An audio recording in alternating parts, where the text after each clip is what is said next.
你冇法子救賭場賭嘅，因為我哋係抽水噶嘛。我咧個輸字啊，都好少肯接受。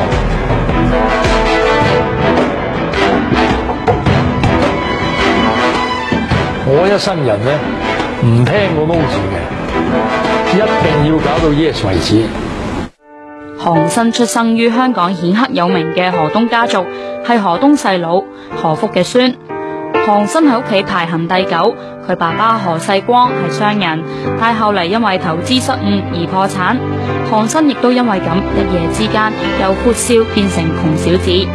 但係一到13歲，知道個家庭破落啊，老豆都要走佬啦，哇咦，唔係少嘢喎，老母就喊晒話喂，我冇錢支持你讀書喎，除非你攞到個獎學金啊！當年佢正喺香港皇仁書院就讀，佢醒覺只有讀書先可以扭轉自己嘅命運。佢憑住努力成功升讀香港大學，修讀理科，但又因為戰亂而要中途輟學，走難去到澳門。喺大學讀到第3年呢，就日本又嚟侵略香港啦，咁啊變咗冇書讀啦。亦喺香港，我又打過10幾日仗，好危險嘅。譬如俾佢一知道咧，就拉去赤柱坐監啊。咁故此我咧就用一個難民嘅身份咧，就去咗澳門。佢冇埋怨自己有過呢一段困難嘅過去，反而覺得挑戰就係致勝之道。即係如果我一路有錢落去嘅咧，我睇未必啊，我今日會能夠喺澳門咁成功。因為的確自己窮困啊，斗零都冇，得個10蚊啊，咁老母亦咁凄涼，一路要我要發奮，咁我亦的確啊，俾啲有錢嘅親戚藐視到，撞到我喺街都暈路行，故此我咧就覺得好發奮，故此我而家咧亦趁呢個機會再一次叫啲年輕嘅人士。要咧真係發奮，我唔信你哋冇機會嘅，上帝係好公平嘅，只要你勤力發奮，總有個機會輪到你。咁輪到個機會到嘅時候咧，你要識得把握。佢遇到困難之後，好識得把握機會，去到澳門成為佢人生嘅轉捩點。咁啊去咗澳門咧。澳門咧對我咧真係算認真好啊！即係袋住10蚊喺袋，咁啊一路喺澳門工作，至到今日有多少成就。佢到咗澳門，先喺貿易公司工作，因為表現出色，好快成為老闆嘅得力助手，更加獲分得100萬嘅花紅。佢就利用呢一個第一桶金，獨力創辦咗澳門火水煤油公司，做燃料生意。之後佢返嚟香港發展，同人合資創辦利安建築公司，因為佢相信香港地少人多，從事地產投資前景無限。50年代中期，佢已經成為香港有名嘅富豪。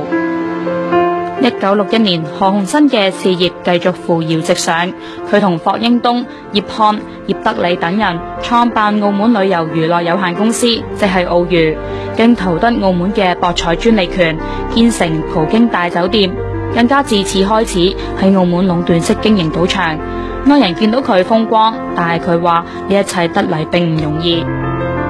1961年嗰陣呢，競投呢個賭博專利呢，當時啊啲報道呢就好緊張，因為呢啲舊人呢始終唔肯放手，即係邊有咁簡單啊！我哋喺葡萄牙有咁大勢力，喺澳門有咁大勢力，咁簡單咁就放手俾你何鴻燊，冇得傾，甚至威脅到佢嘅生命，但係佢仍然堅持。當時咧係威脅到好緊要，喂，你因住喎，你如果一定堅持要開嘅咧，你買定棺材就得啦，咁緊要啊！威脅到好緊要，咁我當時咧，我話放心啦，我話第二個講我聽，我會考慮。你講唔好客氣啊，我話嚇我唔到噶啦。我話我呢次咧，全港澳啲報道都賣晒出嚟啦，咁我哋亦都要顧面嘅，冇法子唔開啊，一定要開。咁啊都咧真係啊開咗啊，3年後啊，啲人就起手敢嚟我啲雞尾酒。佢一生人都唔服輸，呢一種性格亦都令佢一次又一次轉危為機。我係一個生意人，我咧真係啊唔係好相信失敗嘅，即係我而家係幾廿歲啦，亦都撈咗幾十年啦。咁我覺得咧喺生意嗰方面啊，窮則變，變則通，冇乜理由啊咁容易失敗嘅。故此我一路咧都呼籲啊後生我一輩嘅人士，我話唔好接受個 answer no 咁易。我一生人咧唔聽個 no 字嘅，一定要搞到 yes 為止。咁我話呢點咧係好重要嘅。原來人稱賭王嘅佢自己並唔中意賭博，雖然佢係靠呢個揾食，但佢眼見好多人沉迷賭博，亦都奉勸大家小賭怡情。我一生人啊，我對賭博咧就冇咩興趣嘅，至到今日為止，真係打麻雀我都係，你哋玩啦，我都好少打嘅。咁啊，但係賭博啊，就無可否認啊，係好吸引。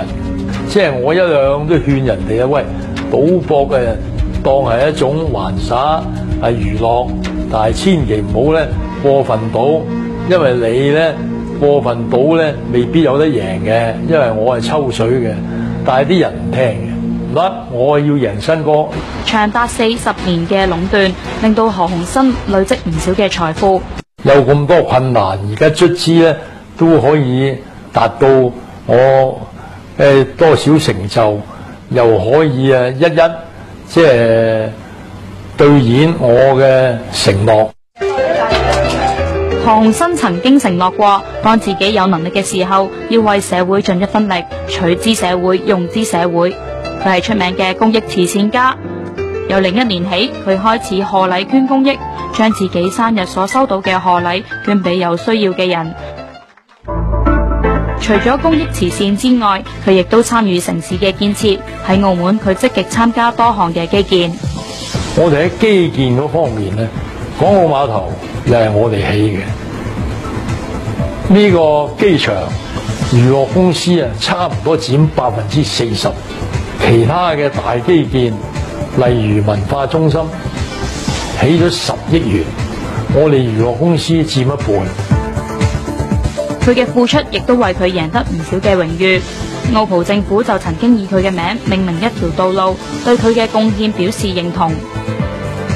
咁啊，即係代表認為啊，何鴻燊咧都係對澳門有相當建設，有相當貢獻，佢至俾條咁嘅馬路。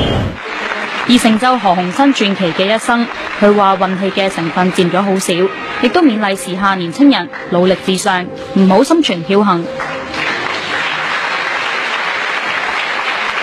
一命二運三風水，五積陰德就四積陰德就五讀書，係五讀書就真嘅啫。咁固然我認為咧，第一你想成功咧，要讀多啲書；第二要好勤力；第三你要肯犧牲，唔可以話朝9晚5嘅。如果要需要嘅時間咧，你就朝9晚9都要噶啦，冇辦法噶。故此我對成功嘅睇法咧，就唔同普通人嗰啲，好運啦，何鴻燊唔係運嘅，你信我啦，邊有咁多運啊？